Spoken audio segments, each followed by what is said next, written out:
Hello. Okay, I'm going to turn this down so I'm not hearing myself echo.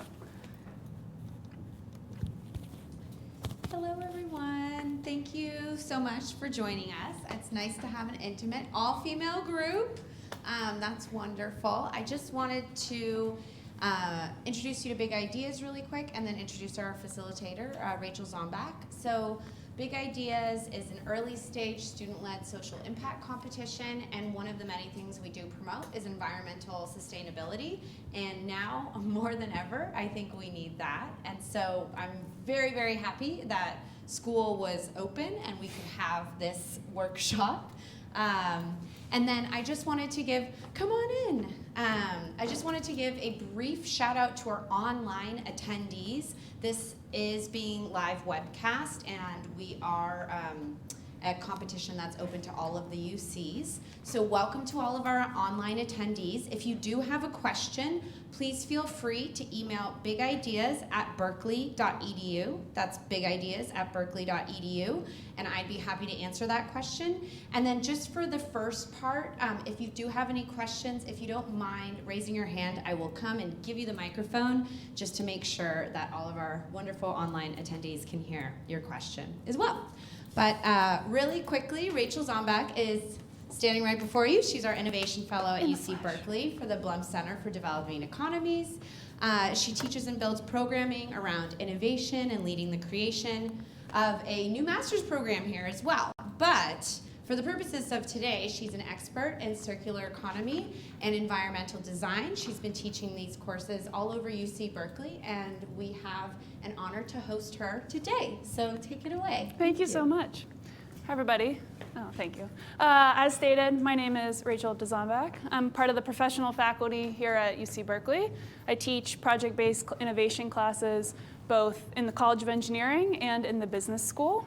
My PhD was in civil and environmental engineering, which I did right across the street at McLaughlin Hall. And I was really focused on sustainability, got myself into a really interesting program that looked at sustainability from... It's up there. Her mic is still in her hand. Yes, there is. I'm just going to pause for a second. Oh, I think she noticed. Okay, so anyway, my work was all focused on circular economy, and I found that a really interesting question with sustainability, there's huge aspiration. A lot of people really care about the environment. They want to go make change. And then what's missing is the how piece of how do we actually go about doing it. Come on in and join. Yeah. And just grab a seat at a table that already has somebody at it would be awesome. Hey, Dan. There is food.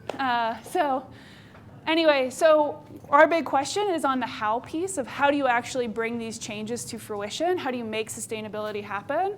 And how do you know whether or not what you're doing is working? What we're going to try to do tonight is I'll talk about circular economy and life cycle assessment, but really just my goal is to get you to start being critical thinkers about is this change actually leading to environmental sustainability or not? What's the difference between greenwashing and a change that's actually impactful?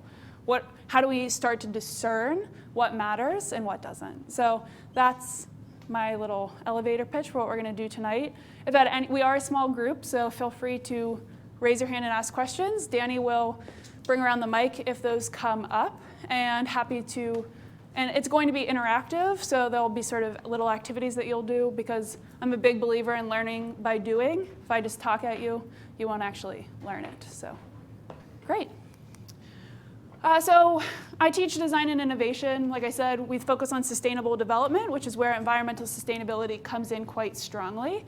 But I'm really passionate about this space of circular economy. It's gaining a lot of traction of recent, and I think we'll be able to talk through why that's been happening a little bit tonight. Who's heard of life cycle assessment before they walk in this room? Okay, so mostly everybody. Who has completed a life cycle assessment? Great. Okay, so that'll be new to everybody. The biggest disclaimer I'll give is that there's no magic to it. A lot of people build it up in their heads as this huge assessment. There's no magic. You just got to sit down and do the work. We'll talk through how you go about doing that tonight. And very excited that all of you are looking forward to learning that because I think it's a really critical tool. So we'll talk about how LCA works. we'll talk about how it's used in practice. And my goal is really just to share a bunch of examples about how companies are doing this work today. What are they thinking about? I'll use Amazon as an example a lot because my best friend is one of the heads of sustainability there. So that's just what I hear about in our chatter. But among that, we'll just talk about other companies, both large scale and small, that are trying to do this. Great. Okay, let's jump right in. So the circular economy is a proposed economic model. It is not the pathway to sustainability. It's just one idea that's currently gaining a lot of popularity about how we could develop sustainable systems. So this proposed economic model is all about envisioning what would a world be without waste? How would we change our economy and our consumption patterns to remove waste? How do we keep materials in circulation? So preserve materials that we've extracted from the ground, use those over and over again, as opposed to getting rid of them, which is what happens in our current linear model. Currently, we work in this linear fashion. This is how our economy works. We extract resources. This is a picture, but really could just be driving down past the Richmond refinery. We see this all the time, of seeing extraction of raw materials. Go to San Leandro, you'll see a lot of manufacturing where we're making these raw materials into products. Those products get shipped to consumers who then use those products for a defined period of time. I keep my computer for about 5 years. That's something that I hold on to. This shirt, maybe I'll wear for a year, maybe 2, and then donate it to Goodwill. So there's a defined period of time that I'm interacting with this product. But then all of our consumption, we destroy resources. So you're throwing away a paper plate, you're throwing away this shirt, you're throwing away whatever. You're getting rid of resources. And oftentimes we forget about our agency in that because we say, I'm going to throw it out. But we like to not think about what out is, like where does that actually go? And it really depends on where you live, where that actually does go. We're so lucky to live in the Bay Area where we have, and for our online participants who aren't as lucky, we here have really strong waste management and waste infrastructure. We have recycling. I know at my house I have both paper and plastic, glass recycling pickup. We also have compost pickup. That's really unheard of. My parents live in Pittsburgh, Pennsylvania. They get recycling picked up every other week, and they no longer are taking glass. So they just have to throw out all of their glass. My partner was living in rural Georgia, where they didn't have any recycling pickup. And if he wanted to recycle, he would have to drive about 30 minutes to a recycling facility. So it's really contextually dependent what happens in that resource destruction phase. But this is really what is it's not necessarily our fault when we're throwing out that paper plate, because oftentimes there aren't a ton of options to do something different. And the circular economy is trying to say, how do you create a different behavior? How do you create a different option for people? How do you design the system so that the resource destruction isn't even an option? There's better pathways where you can put materials and use products moving forward. Why is the linear economy problematic? These are all of the reasons we know, but one we don't think about is the middle class and how the middle class is growing. So I think it's that in the next 10 years, we're going to add about 30 million new middle class consumers, which, because of great success of poverty interventions, people are coming out of poverty, having more purchasing power. But they're new consumers. They want to do the same things that we do, go out to eat. They want to buy products, interact with products, have access to new goods and services. But if they're entering into this linear economy, that's going to lead to a significant amount of resource destruction because there's going to be all of these new people who want the same things that all of us want. They want that choice. They want to be active consumers and participants in the economy. That's why the circular economy is quite important to think about how do we change it so that people have different options. Because also we're facing global constraints on raw materials and insufficient waste management systems.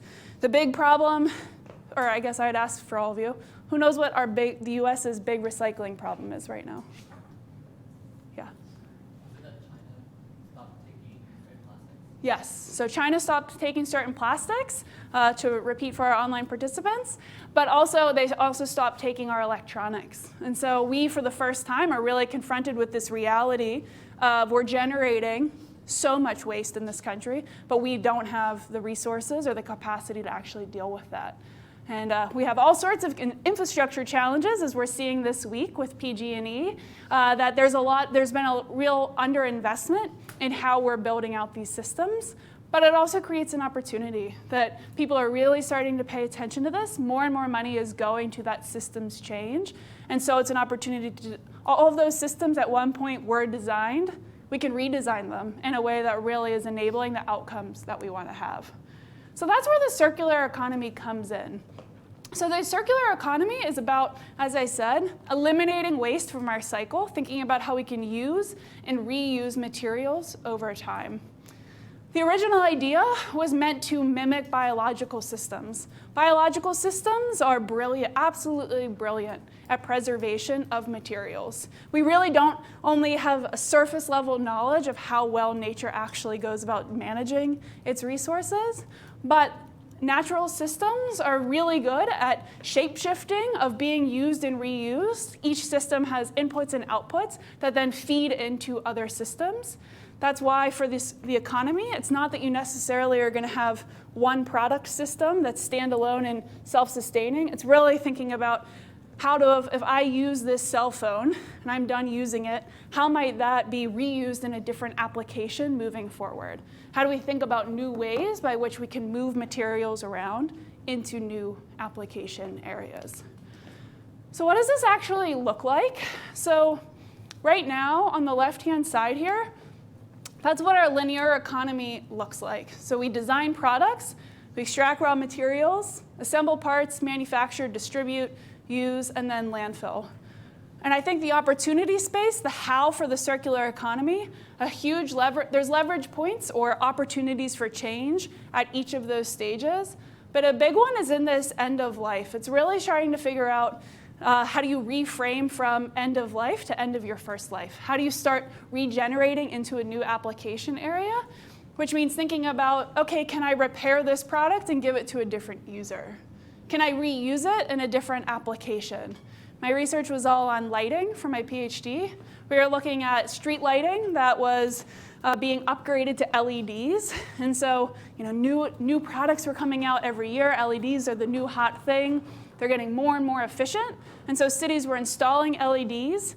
A new product was coming on the market, so they were buying more of those, replacing their product that was only 2 years old. So we started saying, okay, how can we reuse these?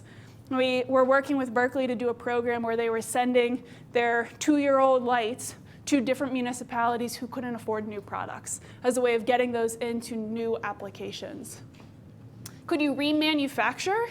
Okay, if I can't reuse if I can't reuse my entire phone in a new application, can I use 80% of this in some way? What are the big components? Can I reuse those into a different application area?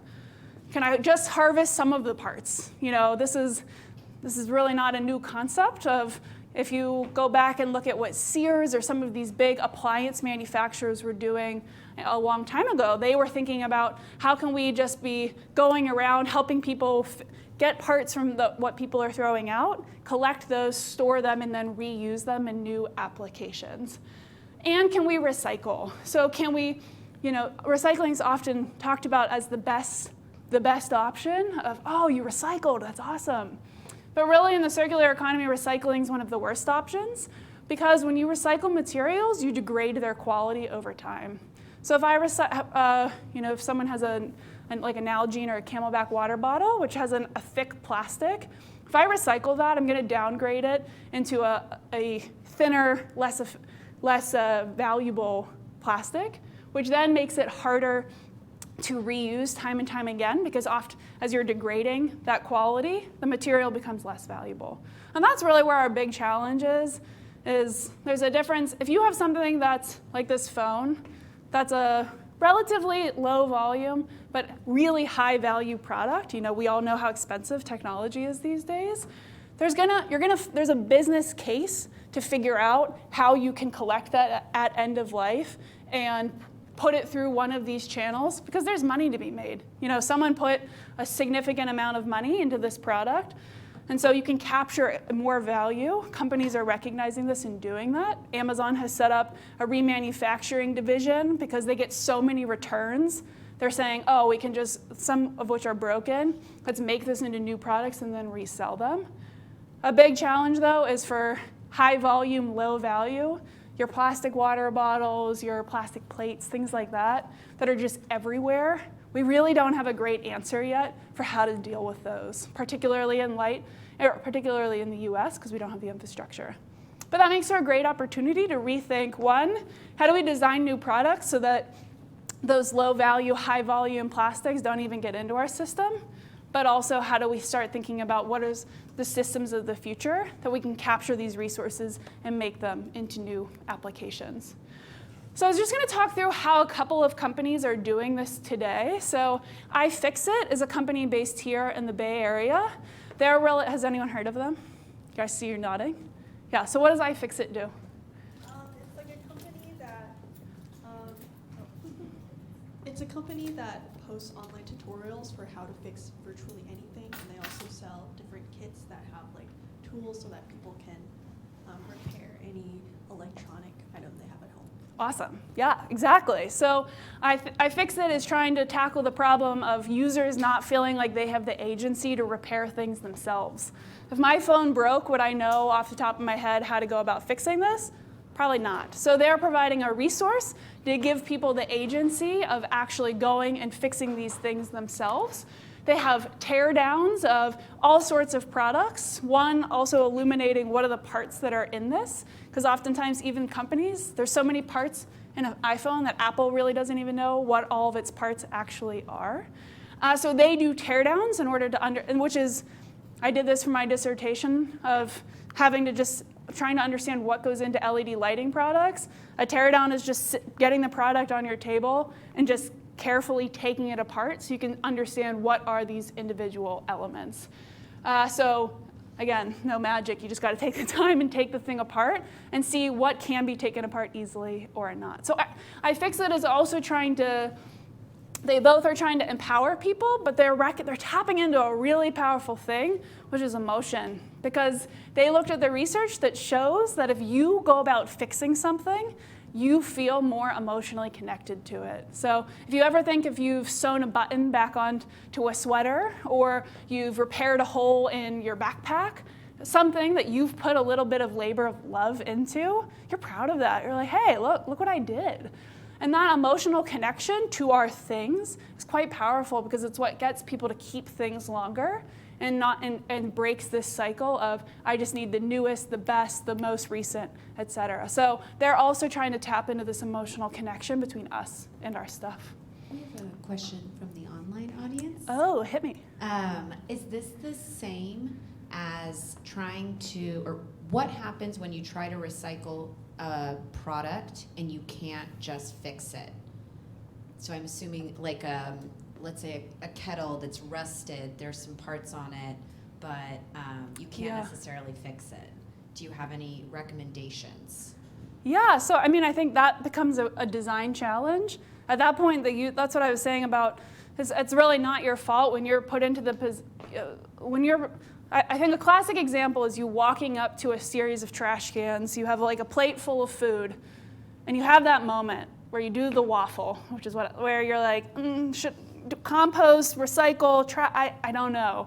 That's not your fault. That's the system's fault of not really being designed for the user. That interface is incorrect because you walk up and there's confusion, you don't know what to do with it. The same thing with the rusted kettle. You as the user, you don't have agency. You're like, I don't know what I actually do with this.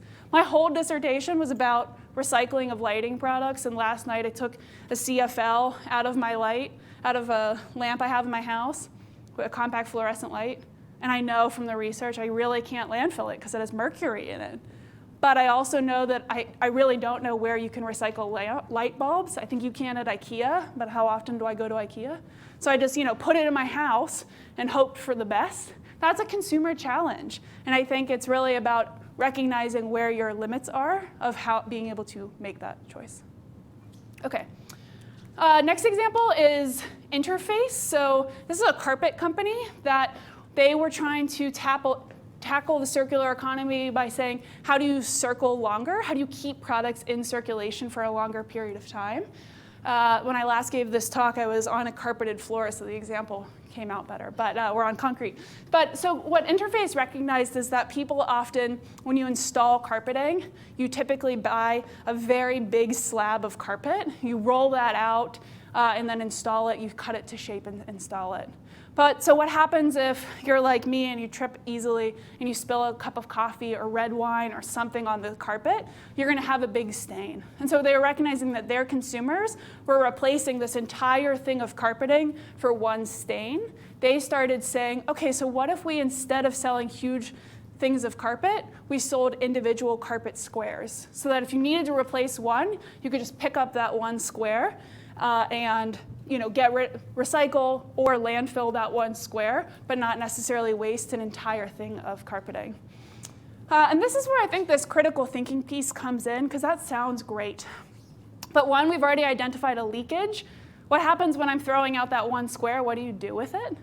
And the second is, I used this once when I was talking to a faculty member here who studies indoor air quality. And I was saying, oh, what a good positive example this was. And Interface also uses recycled thread when they are developing their carpet squares.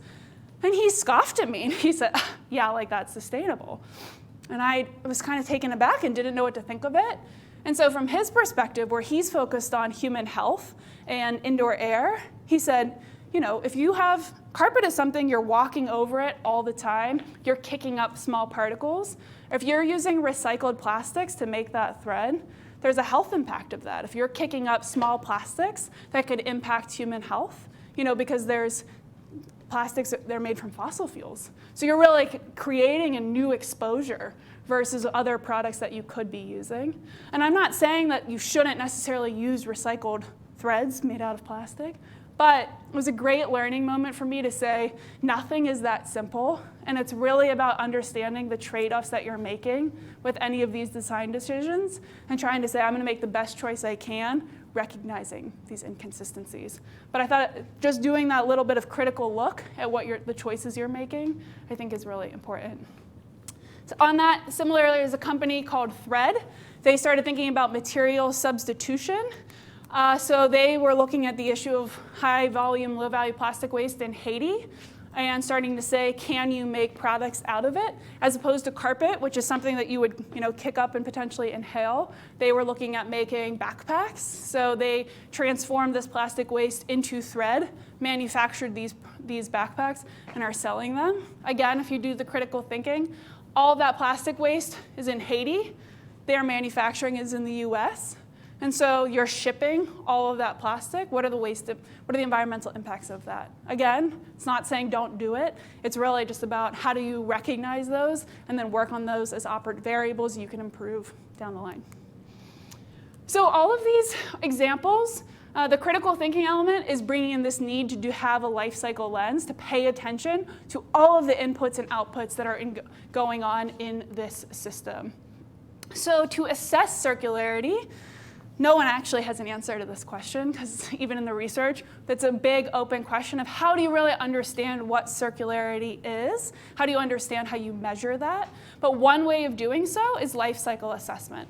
This is a term that's used quite frequently, and we're going to break down tonight what are the different steps of the life cycle assessment so that you all are equipped to do one. So life cycle assessment, or as it's typically called, LCA, gotta love a good acronym, is a technique to assess impacts associated with all of the stages of a product's life. But I would say, if I could redo my slides, I'd put an asterisk. It's about a product's life, but it's really about evaluating a product, a service, an organization. It's just that tool to measure what really is the environmental impact of whatever it is that you are working on. And it's a rigorous thinking process. It's about adding some rigor into the conversation so that you're looking at taking a detailed look at what exactly are the impacts, what are the resources that I'm using. So that's really all that an LCA is. And it's about it's about assessing the impacts. You can map out your entire supply chain and say, great, I know it. I'm going to go home now. Or you can say, I now know this. Where do I even start to go about changing it? And I'd say that this is the piece where I see companies not necessarily doing as much as they could. So Google's a great example. They gave a talk on campus recently, and the woman who's the head of sustainability at Google, or some role at Google, they said, what are the things that your company is doing for sustainability? And she said, well, we give all of our employees 20% of their time to work on whatever they want, and a lot of our employees are passionate about sustainability, and so they'll work on installing solar at some of our facilities, or they'll work on zero waste campaigns in our buildings. But Google's one of their biggest environmental impact is data centers, where they are hosting all this data. They are hugely energy intensive. And so for me, as just an audience member, and Google's doing incredible stuff, so don't get me wrong, but for me, my critical thinking lens went off, and I said, that's the 20% or installing solar, that's not really core to their operations. They're not looking at what's the meat of what they're doing and diving into that. They're doing some other activities instead. So that's just for you. It's to say where you can map out your life cycle, but you're really looking to what are the impacts that I'm making? And you can't be afraid to hear the answer, which is making a lot of impacts in how I manufacture thing X, or I'm making a lot of impacts in my transportation of food to my restaurant, whatever that might be. Okay, I'll step off my soapbox. A life cycle of a product begins with, you think about the raw material, it's really just all of the phases, what all goes into that product. You think about the raw material extraction, manufacturing, use, transportation, and waste management. Ideally, your life cycle is a circle, but typically, at this stage of where we are with our products and services, it typically still looks more like a linear supply chain, and the opportunity is to say, how do I connect these? I'll just give a quick example of the life cycle of chalk, which seems like a very simple product. Chalk it's just those little sticks of chalk that we don't have chalkboards in here. But I'd say that it seems like a really straightforward, simple product. So if you were going to go through do you have a question before I start that? We can stop. It's just, I'll ask the question, and you can choose to answer it now or later. So you mentioned... I feel like I'm on a quiz show. Yeah. Okay, who wants to be a millionaire? Yes. Who wants to be environmentally sustainable? So you mentioned LCA for organizations. Yes. How could I operate my nonprofit in a sustainable way using LCA? Let me get back to that a little bit later when we talk about thinking about system boundaries. But great question, great curiosity. Okay, so I'm going to talk through just quickly what the life cycle is of chalk. And it's really just to illustrate how you can get super detailed very quickly about a relatively simple product. So if you think about the raw materials for chalk, you first go to think about what's the raw material, which is limestone. Limestone's quarried, and so that's collecting raw materials, and then it's crushed on site to make it easier to ship. Limestone's then wet milled, so they have other manufacturing that's allowing for you to get the limestone into a more chalk form that you are taking forward. So a lot of steps just in the raw material extraction. The limestone is added with other chemicals and dyes, which each have their own resource extraction phase. They come together in this manufacturing. If you think about it for the manufacturer, they store all of the materials, so they have an operating cost for their energy bills. They have heat inputs to make it into this product, more energy inputs for drying the product, as well as operations for cutting the product. The chalk is packaged into bundles. So here, this is all done by human labor, so you don't necessarily have more machines drawing more energy, but there is some powered equipment that needs to be paid attention to. Again, the powered equipment, that all has its own resource extraction manufacturing to make that equipment. So you can see how your system can grow quite quickly. The chalk is moved by a freight forwarding vehicle or a truck. So the truck has a series of inputs. A big thing to think about is if you ship a truck one way that's full, are you shipping it back in another direction, full also? Or are you just having an empty truck drive a long distance back in the other direction? That's a huge challenge right now for shipping, is that with all of this one-day shipping, there's just 2-day shipping in the case of Amazon. there's just not enough optimization happening that trucks are going back full as well. So they're having a really low utilization. And when you're packaging the chalk, it's in a cardboard container. So you're adding another system into this as well. So you just can get really complicated. The chalk is used for a period of time. Someone goes to a store, drives or walks or bikes, some other way of transportation, to get to the store, buys this, uses it, and then end of life relies on the user. So if I have a bunch of crumpled up chalk, to this point of the rusted kettle that our online person said, what am I, do I know of how to actually recycle that? Maybe there's a new little kid on the street or another student who wants to practice OChem by writing equations on chalkboards. I might give it to them, which could be reuse, but it's hard to figure out what do you actually do with that. Okay, so this is where we're gonna jump in and have, any questions before I continue? I'm trying to, yeah. Circular economy. Yeah. This circular economy where you're emphasizing, holding on to items and reusing them for longer. Do you think Yeah. that's, viable on a larger scale where our economy relies on people buying new items? And Yeah. The less consumer spend, the more our economy falters. So I'd say that it's not a matter of not purchasing things, it's just changing how you purchase them. So in the lighting space, there's a great example. So originally, we typically go to a store and we buy lights, take them to our house, and then we install them, et cetera. So Philips and a number of other companies are, instead of doing that, they're saying, I'll say for them it's working with BART. They're, at BART typically, which is the Bay Area Rapid Transportation, it's our subway system. So you have subway stations that have lots of lights. BART typically used to go to Philips, purchase hundreds upon thousands of lights, and have to manage those. And when those burnt out, they were the ones to have to deal with them. BART has other problems, so they weren't caring about the end of life of them, and they were landfilling them. So Philips said, hey, we'll handle the management of this asset. You just pay us a monthly subscription, and we'll guarantee you a level of light. Actually, they're paying a little bit more than they were because BART's handling that end of life, Philips, the lighting company, is handling that end of life. So yes, I totally think it's possible for us to reframe. It's already happening in Europe. They have way more regulations around where the company is responsible for the end of life. I'd say the bigger challenge I see is on equity. Whereas if you move to a service-based business model, like Airbnb is a great example of if I'm a wealthy person and I already have housing assets, I can make more and more money off that asset. Whereas someone who's just renting from me, if they don't have access to that capital asset, they have less wealth. So I think there's different economic questions. Yeah. Okay.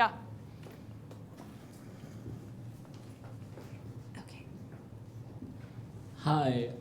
So when we're thinking about circular economies, I want to maybe take the issue of the plastic and electronic waste ban that China conducted. Yeah. So that being said, how do you think are what are the solutions that's been implemented, and what do you think are solutions that should be implemented in the short term and long term? Yeah. So my answer is one part depressing, one part optimistic. So on the depressing side, I'd say that it's going to lead to a lot of waste impacts right now. We just don't have the infrastructure necessary to deal with all of that waste. But I think it's a wake-up call. Similar to us in the Bay Area are dealing with all of these fires and the power line cutoffs. People are paying attention to their energy utility in a very new way right now. On campus, faculty are really starting to say, how do I deliver content in a new way if people can't come to campus? It's a wake-up call. Things are changing as a result. And so I'd say that there's a short term, that there's just going to be more plastics added to the ocean, and this is totally just my view. People probably have other people have different views, but it's going to spark change of people being way more conscientious of what they're putting into products. The woman who I did my PhD sitting next to, she works for the Berkeley Center for Green Chemistry. Her work was all on the amount of how designers make decisions about the materials that go into products. And she found that designers spend, on average, about 7 seconds making the decision of what materials they're going to put into a product. They just pick one off the list and don't give it another thought. I think that's going to change. I think people are really starting to pay more attention, think critically about this, I think if you can rethink that first part of designing products differently, then a lot of different things can happen. Great. Okay, like I said, so we're going to have you jump in. I think this is most helpful to do in pairs, so that you can just have someone to share, 2s or 3s. But what I want you to do is just spend 5 minutes, pick one of these products. So it's an iPhone, rose gold, just like what I have, a North Face raincoat, or Method all-purpose cleaner. Pick one of those products. So first, before I move forward, because people spend too much time debating this, find someone to work with. So if you two can work together in the back, and then everyone else is at a table of 2. And then introduce yourself for 1 second, and then pick one of the products. If you're online, just pick one of the products that you might want to work on. So give you 1 second to introduce yourself and pick a product. Then I'll tell you what you're going to do. Yeah, if you could hand out the paper, that'd be great. Scratch paper? It doesn't matter, just paper. Yeah, everyone needs like 5 sheets at their table. You guys picked? Great.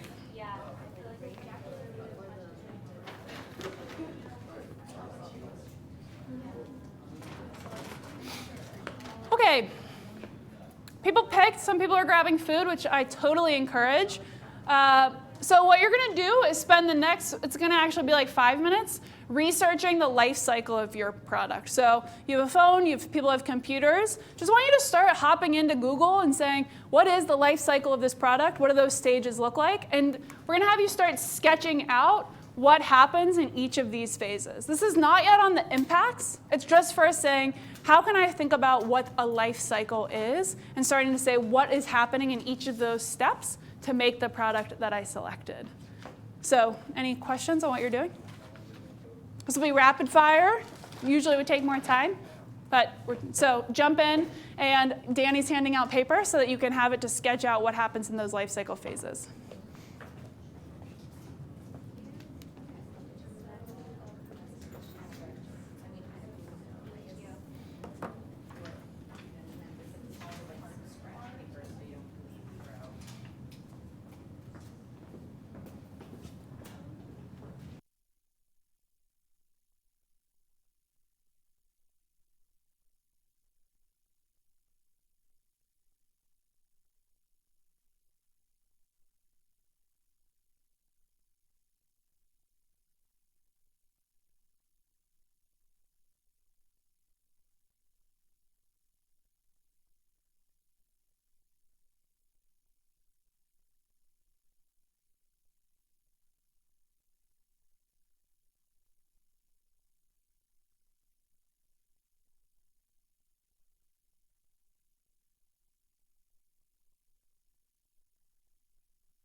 1-minute warning for those online, so try to get as far as you can of filling out these boxes.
Okay, so we're moving through this quickly because we want to keep you on time.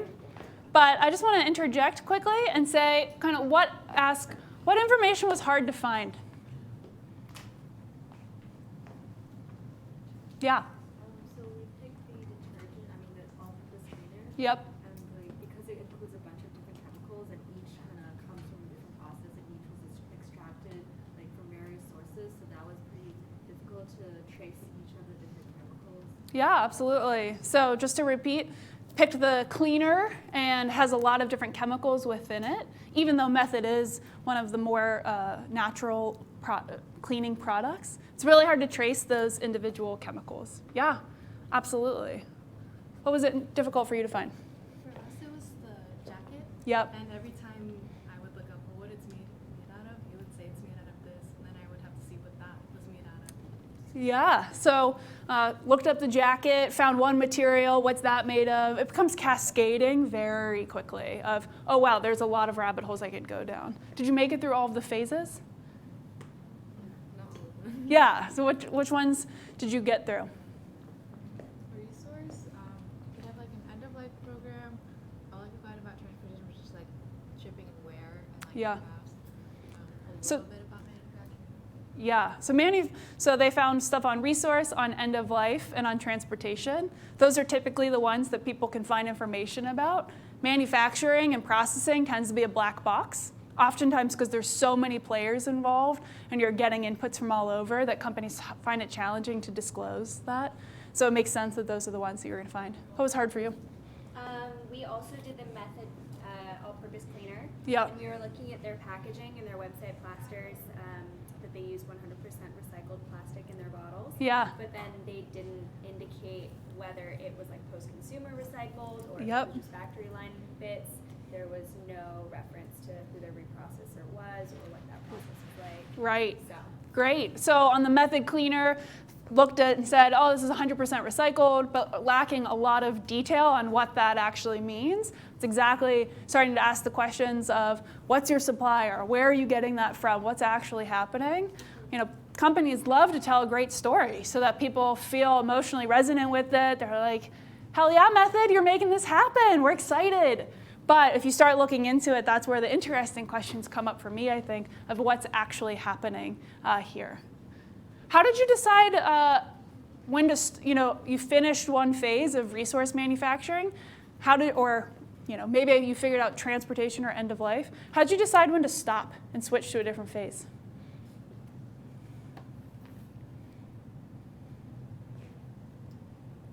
Yeah.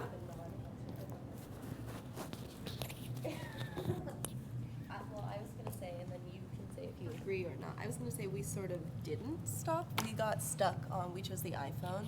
Yeah. And we broke it down into composite parts and then just went sort of careening down this wormhole of how do you source aluminum and how do you process and manufacture? I mean, we didn't get past Yeah. one because it was just a never-ending wormhole of even just the first component of the first step of the Yes. process. So Absolutely.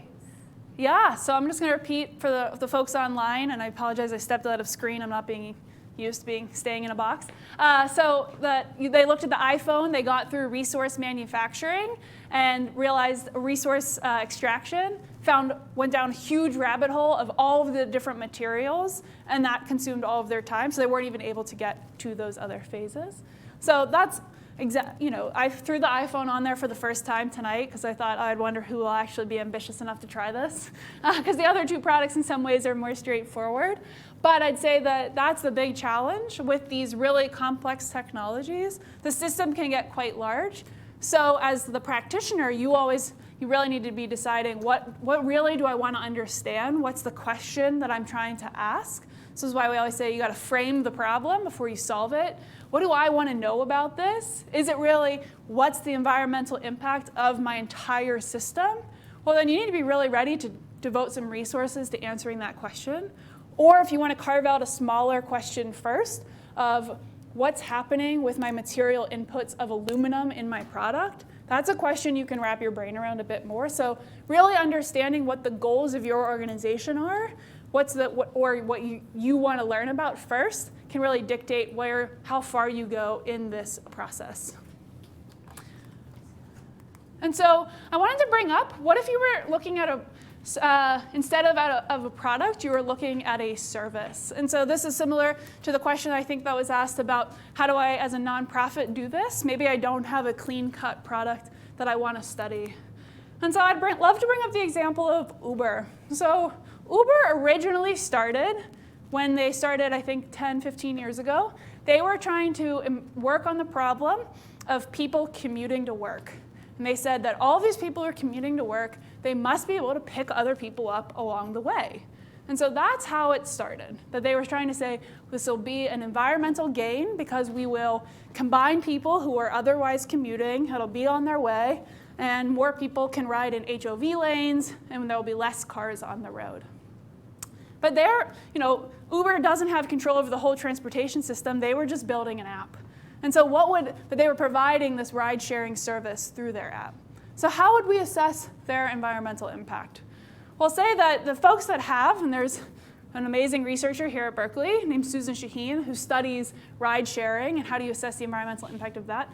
For her, she's looking at the system. So she broadened her scope to say, what's the impact that Uber is making on people and their modes of transportation? So Uber, they could say, well, we're just building the app, so really our scope is just the data centers that we manage and what's happening in our internal organization.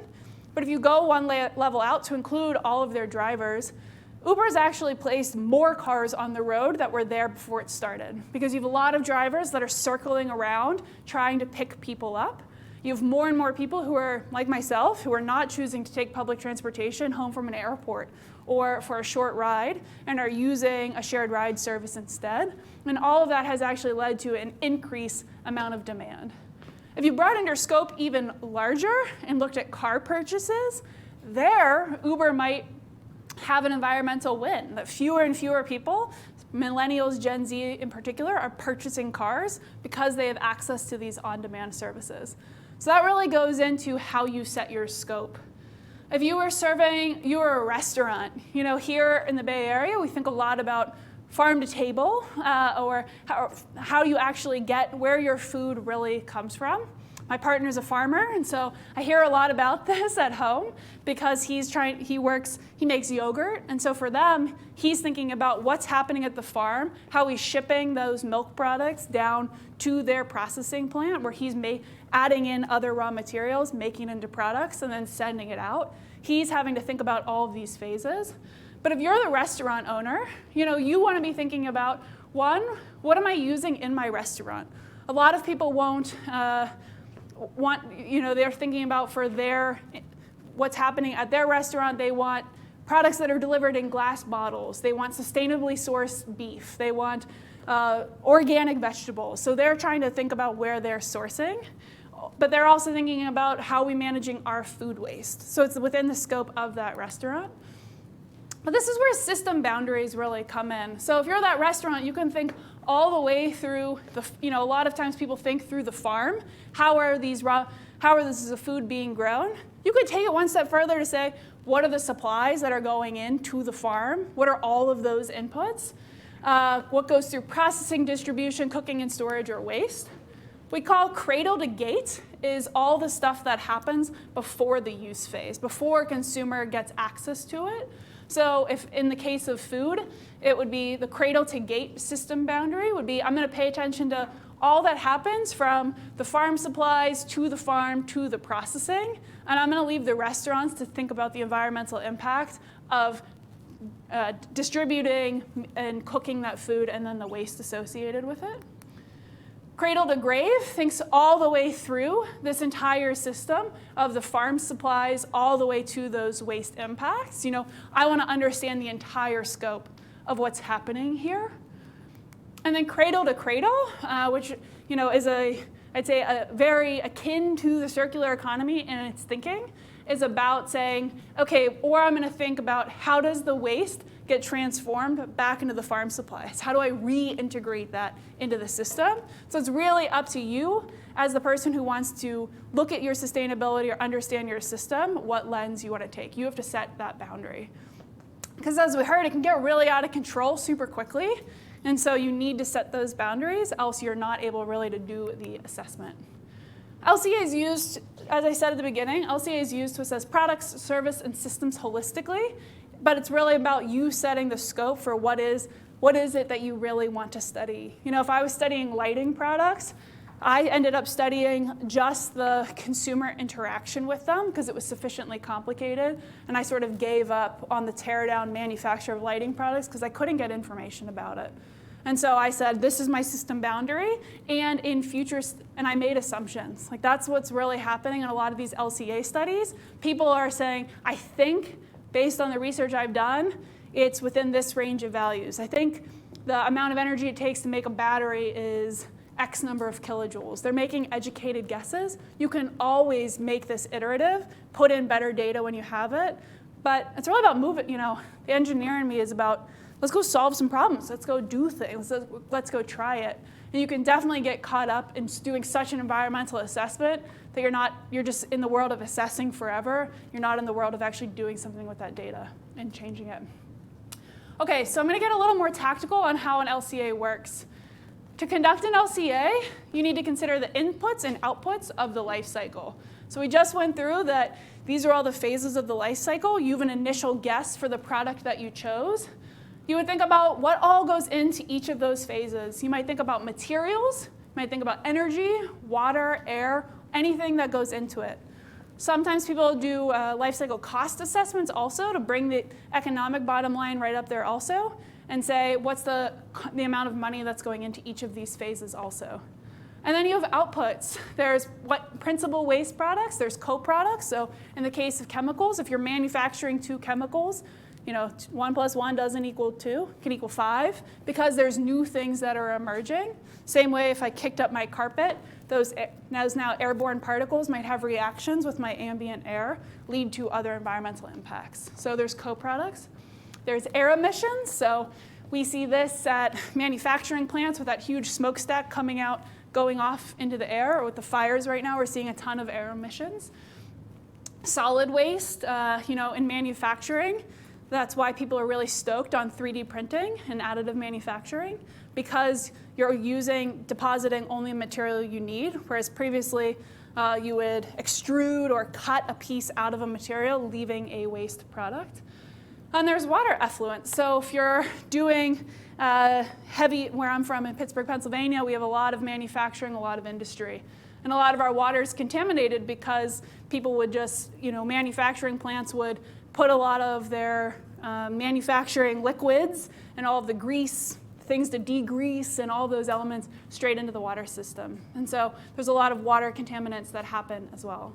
So it's about understanding what is the life cycle, what are the inputs and the outputs. And we typically translate those into impact categories. So it's about understanding what does the impact look like in these different ways. The one we hear about most frequently is carbon footprint. So this is saying I'm going to track what is the carbon that's utilized in each of these phases of my life cycle. I could look at just what is all the water that's used in this life cycle. So, I'll talk a little bit later about plant-based meats. Vegetation is really water intensive to grow in the way that we currently grow it. So, in some ways the carbon footprint might be lower, but how's the water footprint show up? You can think about ecosystems quality. What's the effect of doing this to the area around me? Great example was the sriracha plant. I don't know if any of you guys saw that news story, but Sriracha was manufacturing sriracha, which is a type of hot sauce, and it was leading to all of these fumes, like chili pepper fumes, in the community around, which was then seeping into the soil and affecting the growth of local vegetation. So ecosystems quality. Good thing about natural resources. So if you run we did some work a long time ago with a company that made paper towels and toilet paper. They were really passionate about sustainability, but at the end of the day, they were recognizing that their main input was trees. And they really needed to be thinking about managing this natural resource if they wanted to be more sustainable. You can also think about human health impacts, because all of these things ultimately end up affecting how we as humans live and work, which is a big thing to focus on as well. So I've kind of talked a little bit about this, but the level of detail, as was stated by my team over here about how cascading you started looking into it, realized there's a lot more to this. So that's why when I conduct an LCA, I'm really thinking about what's the purpose? What am I trying to learn? What's the problem I'm trying to solve? What's the decision I'm trying to make that I need this information about? Doing a quick scan of data, is there data to support my level of specificity? If I say at first I want to say, what's the impact of all of the plastic that's used in the United States? Can I do a 40-minute Google search and start saying what databases exist for these different states? Oh, this is really complicated. Maybe I'm just going to limit it to what is all of the ways that plastic's used in Alameda County or in the Bay Area, for sake of example. And what's the amount of uncertainty or variability that I'm willing to accept? So if I'm a research scientist trying to publish a paper, I'm going to tolerate some level of variability, but I'm trying to do this as a scientific study, that my tolerance is going to be lower, versus if I'm a company that's trying to make a decision between two materials, I'm going to have a higher tolerance for saying, I just need some indicator. I really don't know. I need some indicator. So I'm going to do the best I can in a smaller study and just move forward with that decision. So it's also about, what are you really looking for? Are you looking for validation for an idea? Are you looking for a detailed, rigorous analysis? And how does that impact it? And with the goal and scope, the other thing that you have to choose is a functional unit. And I'm going to talk about that in a second. This is the most kind of technical thing I'll talk about tonight, where I think it's the moment of comparison. It's the mode of comparison. Because you can collect all of the data you have about something, but how do I know if I'm going to do can I borrow your water bottle? Thanks. If I'm going to do an environmental assessment of this water bottle, I probably am looking to answer the question of how is it different than this water bottle. So I need a way of comparing between these two things so that I'm grounding my decisions in something. So the functional unit is what defines what it is that you're comparing between. So an example of a functional unit could be quantity processed. So this could be, what is the environmental impact of 100 kilograms of chalk? Or it could be the volume used. So in my water bottle example, what's the environmental impact of delivering a gallon of water in a water bottle to students? What's for energy? If you're comparing between solar, wind, hydropower, and coal, what's the impact of delivering 1 gigawatt hour of electricity? So you need something that all of the things you're comparing between are delivering. If you're in the services, so say you're a restaurant, to go back to use that example, what is the environmental impact of delivering 1,000 meals? Something that you can compare across that's really about the outcome, or the time used. How much time does it take to do a process? So for if you're comparing 2 cups, it could be containers needed for a year's worth of coffee. So, if you're comparing between these two, it wouldn't make sense just to be volume delivered, but because it's about the reuse. So how many of these would I need to get through an entire year? Because actually, the one on the right is way more energy intensive to manufacture. It's water intensive to clean. And so there's trade-offs here that you need to be paying attention to. For my lighting work, it was, if I'm comparing between incandescents, compact fluorescents, and LEDs, I'm thinking about lumen hours of how many hours of light I'm actually delivering. Because this product only actually has 3, the incandescents, which are terribly inefficient, but they only have 3 parts, actually, whereas LEDs have upwards of 30. And so that has way more manufacturing inputs, so I really need to be comparing across these. For passenger transport, and we'll send out these slides. I just like to load them with examples because that's how I learn. So selfishly, I'm like, oh, that's how all of you learn too. So it's all about, for passenger transport, you could think about the vehicle lifetime or the vehicle kilometers traveled or how many passengers traveled. So if you're thinking about comparing between Uber and the bus, yeah, the bus is way more resource intensive to operate in many ways, but you're moving a lot more people a given mile on that bus because it has way more space. Or it's not a popular bus route and you're not, and you really should put everyone into an Uber because it's more environmentally sustainable to operate that way. It's really in context. So we talked about the scope of setting a good scope so that you're not going totally out of control with your assessment. You need to say if you understand what's the question that I'm asking, what am I trying to compare between, you set that scope to guide your analysis. And then you start to think about what's the data that I have available to me. And what this typically looks like, sometimes people use software, LCA software, so there's kind of proprietary programs you can pay a subscription to. You can type in your process and they'll do this work of, it's basically having access to a huge database. So SEMA Pro is a big software that's used where you put all your inputs in and then it'll spit out what's your answer. If you don't have access to that software, and in my case, it was building a big Excel spreadsheet and saying, how am I getting data in each of these, tracking the data I'm pulling from, because that's the other thing. People will say to you, okay, so you said that it takes 1 kilojoule to manufacture that pink cup. How do you know that? Where'd you pull that from? You want to be able to say, oh, I saw in a Department of Energy report, and I have the citation for that here so that people can, this is about science being repeatable. People want to know it's not just all faith-based, it's fact-based, that you're making decisions based on things. Again, it's a balance of your tolerance for ambiguity. So for example, for me, I couldn't get any numbers on manufacturing, but I really needed it.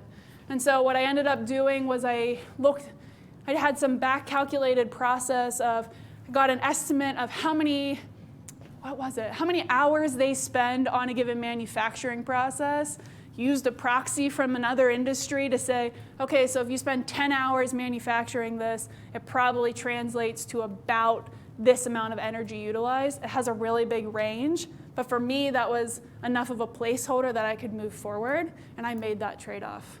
Yeah?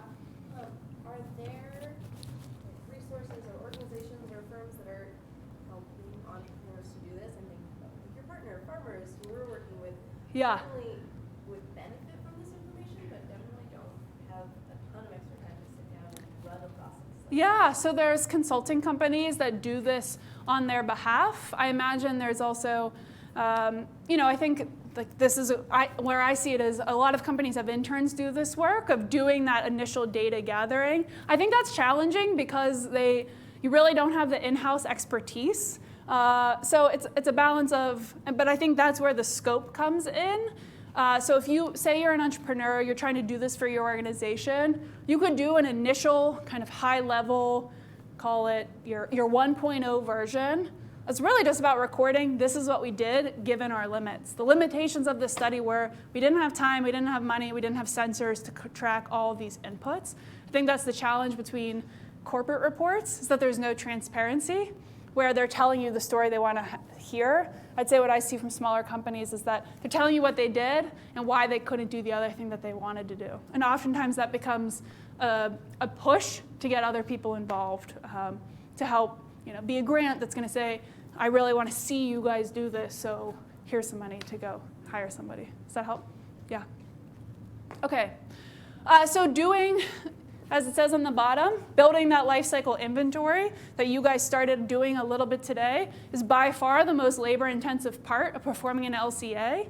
This also becomes quite iterative. I would say with setting your scope, you can initially say, oh, I want to do this whole thing. You get into the data and you're like, you know what, the transportation's just a hot mess. I'm not going to even go down that. We're just going to say that we're just going to not include that in our study and say why, because we can't find the data on it. And that's totally normal. That happens in industry all the time, of saying either I'm just going to make a big guess that I think totally could be wrong, or I'm just going to ignore this for right now because I don't know how to answer it. It's really just about setting those aside, acknowledging it, but continuing to move forward. Sorry, I have a lot of stuff on here. We talked about the inputs and outputs. What this looks like, I'd say, when you're doing the LCA, is for each process step, just mapping out what's going into this with specifics of this is how much electricity is going in, this is how much waste is coming out, 2 kilograms of calcium sulfide are lost in this process. And this is all the stuff that's going on when you're, for my chalk example, converting the raw materials into chalk. So what I think are the questions, we've kind of been talking about this, but the questions I'd say are that you want to be asking yourself is that where should our analysis stop? But also what are the flows that you're seeing? So it's all about paying attention, like if you draw a really tight system boundary, so if I was Uber and I was only looking at the app, I would lose sight of what's happening between the cars and the air, right? I wouldn't be paying attention to how are my drivers releasing emissions when they drive if they're not driving an electric or battery-operated vehicle. Or I'd lose sight of, you just lose sight of the context. So it's really about paying attention to those elements. The third step of so after you've conducted your inventory, you start doing this impact assessment. That's where you're translating from what's actually happening to those impact categories. So I might say that, through my study, 8 kilowatt hours were used to power my light for a week. No one really cares about my kilowatt hour usage. They want to know about the carbon footprint. So that's where you start to say, okay, I'm going to Google and search for what's a multiplier between energy used in California based on the average of what the grid is, multiply it by, okay, it's typically 20 grams of carbon are released for every kilowatt hour of electricity used. Then you translate that to that impact category. Does that make sense? I think it's really typically a multiplier where you're doing that translation. You can get more or less specific based on your resources. So, you might see that, or we see this with air quality. The sensors, there's a great website called purpleair.com, which is all of the sensors that are currently in the Bay Area in the country tracking air quality. They're all measuring in ppm 2.5 and ppm 10, which is parts per million, that 2.5 millimeters, parts per million of 10 millimeters. But the general public doesn't know what to do with ppm data, so that's why your weather app is translating into the air is good, it's moderate, it's unhealthy, healthy. So you have to do that translation for the groups that are interested in your work. The fourth step, sorry, I thought I had one more slide, I must have cut it out. And so I'd say that every person you communicate to is going to be different. So for me, when I did my work on lighting, my advisor wanted some detailed metrics that my manufacturing partners didn't care about, versus my mom wanted to hear something really different. As the entrepreneur, I think that's if you are an entrepreneur or you participate, that's the magic, is learning how to tell your story to many different people. But it's all about doing that translation. Okay. I want you to spend a couple of minutes, because it's 6:17. Just spend 2 minutes, I think. We'll stop with we don't have the 10 minutes. But just in your team, think about what would be the end metric that you would really care about for that product that you picked? Would it be energy? Would it be water? Would it be carbon? Kind of what would be the important thing to consider if you were looking at for the life cycle that you picked? So to spend 2 minutes on this.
Okay, so hopefully you took a second just to think about what impacts you would care about.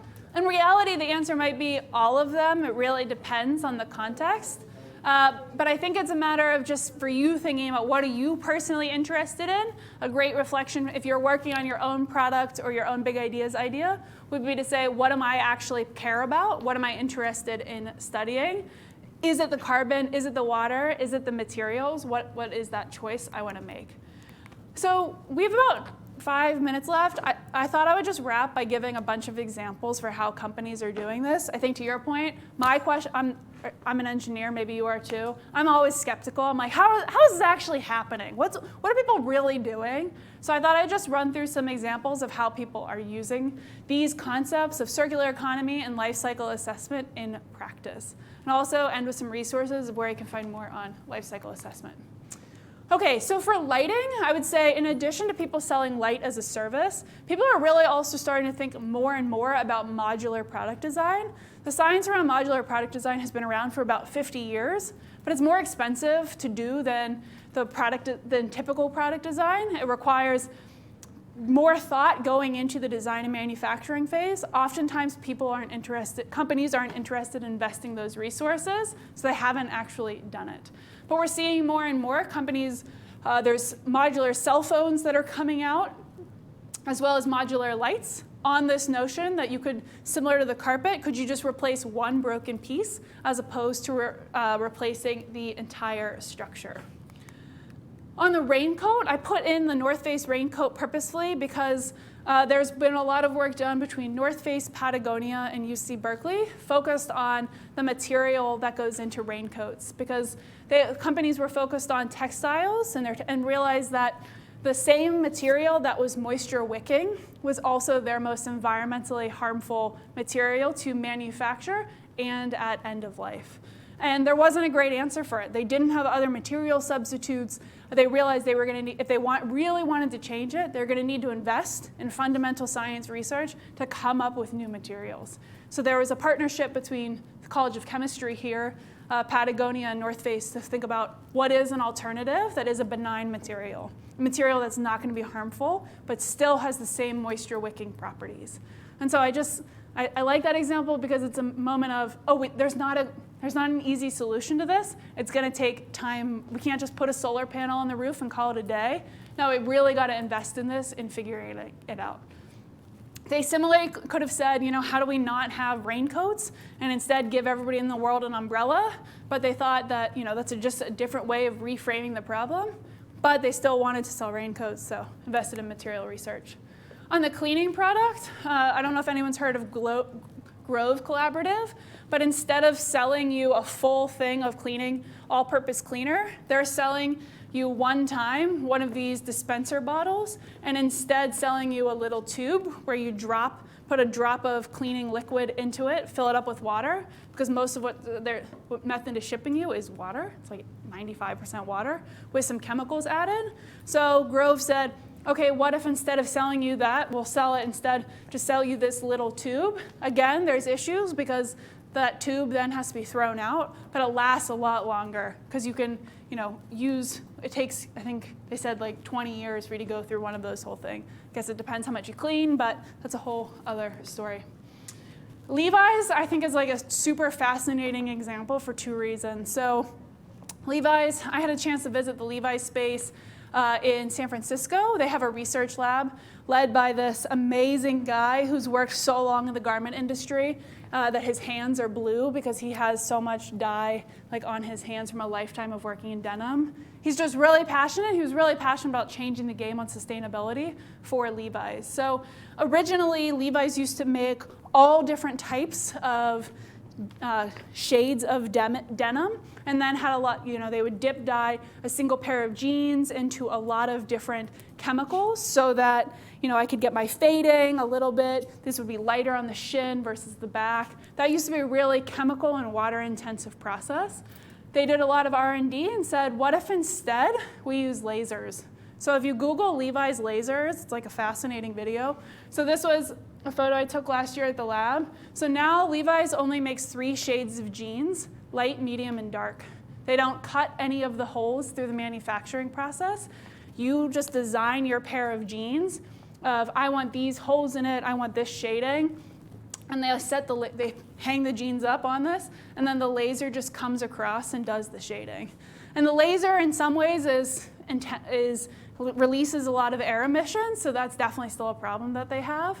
But it's unlocked a lot of they've gotten rid of all this very chemically intensive manufacturing process.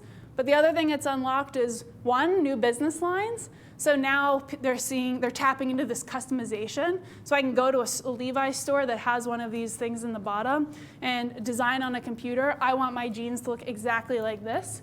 Or they're partnering with celebrities to do kind of custom jeans, manufacturing those on site, and saying, okay, so Danny went into a store, she bought 1 pair of jeans. I don't need to guess my inventory. I can just go downstairs and make a new pair of that style and restock my store so that you're not necessarily wasting as much that happens in the garment industry. I had a phone, this isn't a quick aside, but we were doing this case with Patagonia, and I had a call with this woman from Goodwill who said they collect more than 1 billion pounds of textiles and donations every year, which I thought was just stunning. It's just so much is going to Goodwill. If that much is going to Goodwill, where else is it going? So anyway, just interesting to think about textiles. The other thing that Levi's did is they looked critically at their supply chain, and they realized that cotton, which is what most jeans, jackets, whatever were made out of, was their most water intense and energy intensive input. But what are jeans without cotton? And because they're the soft product that makes us all want to wear jeans on a day-to-day basis. And so Levi asked the question, what would jeans be like without cotton? And they said, what are other alternatives? And so one thing that they've come up with is that they can use cottonized hemp.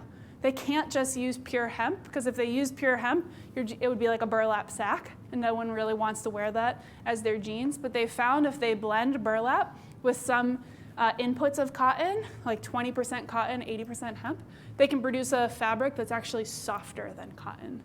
And so I thought it was just a great example of really starting to look critically at their core inputs. This gentleman who helps at Levi's gave this talk, and he was so passionate about how soft it was. It was a white denim jacket. He handed it around the crowd and said, everyone feel my jacket. I would have never done that if I had white jeans, but he was so passionate, he made it actually happen. We've talked a bit about this critical thinking. I'll say, this is if you take nothing else, this is what I would love for you to take with you. The 2 examples I'll give is Impossible Burger, getting so much hype right now, and for great reason, because it's really changing how we think about what is meat, what is protein, and how do we eat it. But if you take and there's a lot of critique of the beef industry, but if you also look critically at the Impossible Burger, there's a couple of things you'll think about. So one is what's actually happening in the processing of lab-grown meat, of what are the chemical inputs into it? Are they impactful to human health? Why or why not? And additionally, if it's plant-based meats, then it's thinking about how are plants grown, is what's happening to the soil as we grow plants. is it actually degrading over time, or are they sourcing from plants that are grown in a way that's not harmful to soil? So it's all of these, it's just taking, I feel like a lot of people are grabbing that. Similarly, on LED lights, yes, way more efficient. I just spent the money and bought a bunch when my CFL burned out. But the challenge is, if I don't use that for a long enough period of time, it actually doesn't have an environmental benefit, despite the, it's cheaper for me to operate because it's very efficient. But because of how hard we don't currently have a way to recycle or remanufacture LEDs. They mostly all are going to landfill, and they all have semiconductors in them. So we're just taking electronic components and throwing them out. So it's just taking that critical thinking lens. Don't take something at surface value that it's green or environmentally sustainable. There's a bunch of resources here. I'd highly encourage anyone who's not a STEM major to take a STEM-friendly class to learn more, because I found that in my work, a lot of people care a lot about sustainability, but don't understand enough of what the science and engineering community are talking about. The classes really, there's no magic to them. It's really just showing up and trying to understand what's going on. I'm happy to talk to anybody about all of these, but they were all very instructive for me as a student when I did my PhD here, just to get into it. And if my friend who is the head of sustainability at Amazon was here, he would say, this is what they need more of industry, people who can do both, of understand the science and understand how you make decisions and work with them into how do you take that data, take that science, and use it in some way. And that's a big gap right now. So happy to talk more about that. And the last thing I'll say is that we're doing this case study with Patagonia right now. In Patagonia, you say environmental company, someone says Patagonia. And for a while, I was really cynical about that. I'm like, come on, give me a new example. Tell me something different. But we had this phone call with them recently, and they said, I asked them, like, what's enabled you to be a leader in sustainability for a really long time? And they said, because our CEO wanted to, because he was willing to not compromise on it. He held a firm ground, and it was one of his values. And also they're a privately held, family-owned company. So that's very, they don't have VCs breathing down their neck to grow, grow, grow. They were able to retain control in that way. But there was no other answer than because he wanted to, because he cared about this, because the family cared about that. And so just for all of you, as you're trying to go launch companies, apply to big ideas, it's really just about you saying, I'm not going to compromise on this. How can I design a company, a restaurant, a museum exhibit, whatever it might be, in a way that aligns with my environmental values? Okay. It's 6:30 on the dot, so we can formally wrap. But my email address is there. If anyone wants to meet, I sit right upstairs, and I'm happy to hang out here and answer questions, but you're also free to go. I know it's an evening, so thank you so much. Do we have any questions from the audience? Well, I think we'd all agree that thank you so much, Rachel. No problem. Such a great workshop. Very important. No problem. And I'll be here afterwards if anybody wants to chat.